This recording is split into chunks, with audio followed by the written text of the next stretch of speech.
Greetings friends, Dragon here once again, and a very exciting one for me today. Now this is the first issue of the relaunch of the Eastern Heroes magazine. So for those not familiar, if you're not from the UK or if you're a little bit younger, Eastern Heroes was incredibly influential in the UK for bringing most of the Hong Kong movies that we all now enjoy to market in the first instance. So they kind of started as a fanzine in 1988.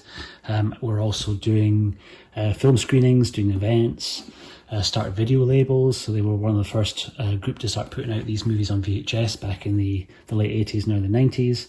We're heavily involved with Hong Kong Legends and bringing out these films to DVD for the first time. The magazine ran for quite a long time back in the 90s, even went as far as going on to VHS and having like a video magazine version. Pretty spectacular, all run by the legendary Rick Baker, and it's amazing to see him bringing this back.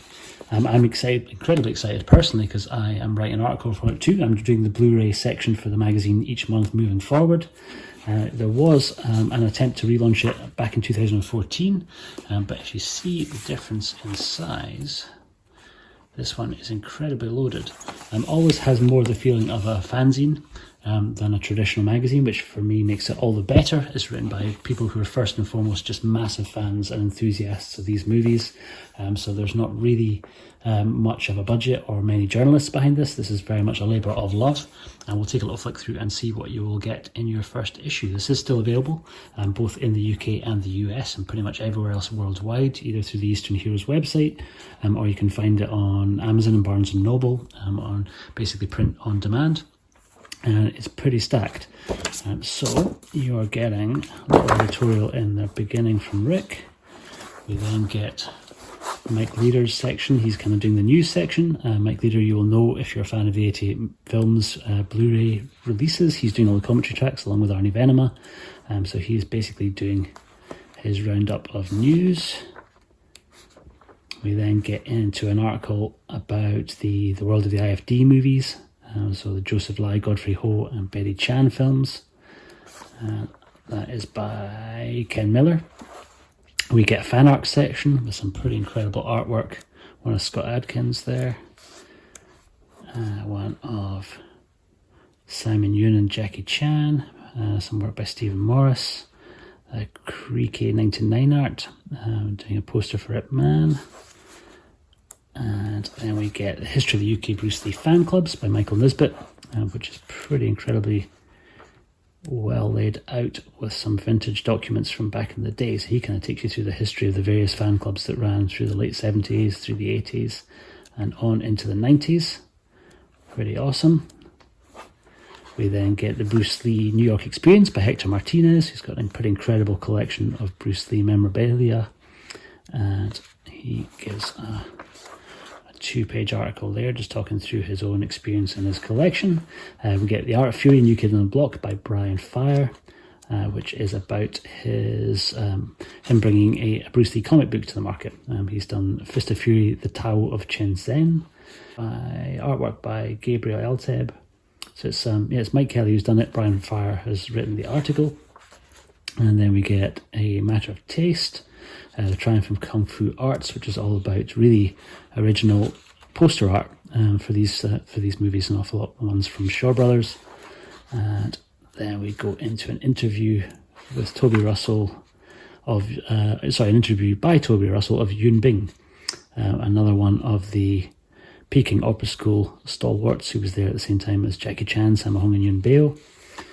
He gets a pretty great interview in there. We then get Traces of the Dragon, looking at Jackie Chan's family tree by Thurston Boos.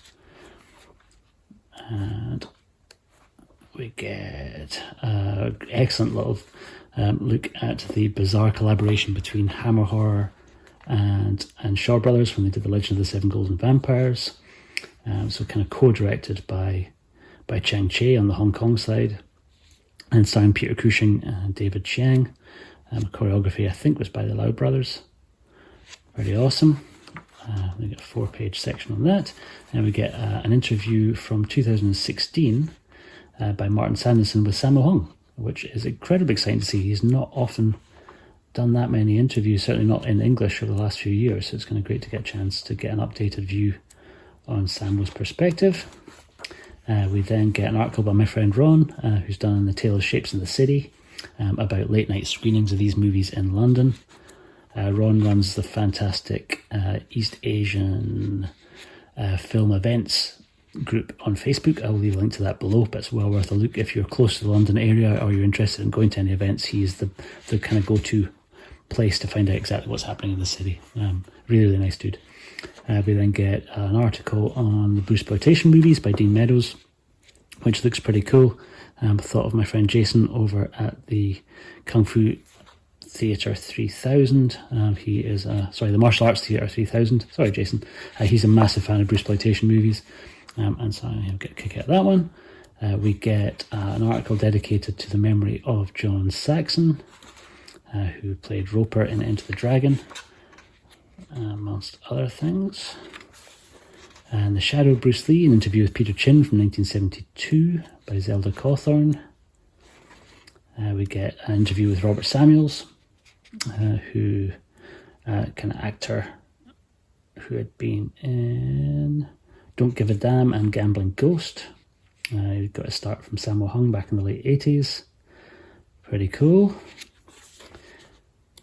And we get an article on Category 3, one for my friend Leon over at the Hong Kong Blu-rays, and it looks like it's been pretty well researched, some great pictures. It's a 4-page article, so kind of covering Amy Yip and Naked Killer, and it looks like the untold story there. Then we have me. I've done the 5 Fingers of Discs, which is my little Blu-ray section of the magazine. First time round, we wanted to kind of come out with stuff that, because we weren't kind of focused on new releases for the first issue, I did my top 5. I think it actually ended up being 6, but my top 5 Jackie Chan movies on Blu-ray. I'm very proud to have that in print. Then we have an article about Sho Kosugi, Master Ninja, Master Thespian, by Jason McNeil, talking about Sho Kosugi's legacy and some of the American ninja movies. And that rounds out the first issue. Oh, sorry, no, I tell a lie. There's one last little section by Hama Horror, who's done a focus on Kung Fu in video games.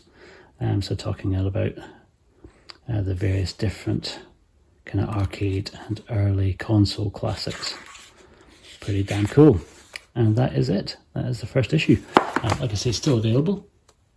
I'll leave a link below to the Eastern Heroes website, and there's also been an announcement pretty recently about some of the contents for issue 2, which looks really exciting. I know from the Blu-ray side of things, it's going to be a very much Shaw Brothers focused article from me, but there's also an exclusive interview with Cynthia Rothrock, which is pretty exciting.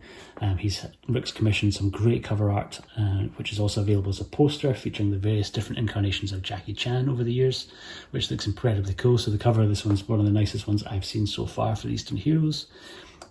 That is also available for pre-order already up on the website. But I think if you're a fan of Hong Kong cinema, if you're a fan of Kung Fu, a fan of martial arts, then jump all over this, because like I say, it is a labour of love for all of us involved. Nobody's getting rich off this, but it is something that is just very cool to see back on the market and back available again. I think it's nice actually having a physical magazine to flick through again. It makes me feel like I'm a kid. I'm so used now to just finding all of our information through our keyboard and through our computer screens. It's nice to actually sit down with a cup of tea and just get a chance to read articles the way that I used to when I was young. This was the only way. So when I was getting kind of my VHS tapes of Shaw Brothers movies, it was like basically through the back pages of Eastern Heroes, Combat and Ninja magazine back in the day. That was the only way you could really get access to information. So there's a really nice kind of retro feel to this. It could have come out in the 80s for how the style looks, which I think is very much a good thing. Yeah, it looks awesome. The articles are really well kind of put together, really well written. You might well spot the occasional typo in here. Like I say, none of us are professional journalists. We're all just fans. I'm super, super excited to be involved myself. Thank you very much for watching this. If you've got any questions, let me know in the comments below. But one that I would highly recommend. Obviously, I'm massively biased, but even if I wasn't in it, I would recommend it. Thank you very much for watching. Have a great rest of your day, guys. And remember, look out for issue 2.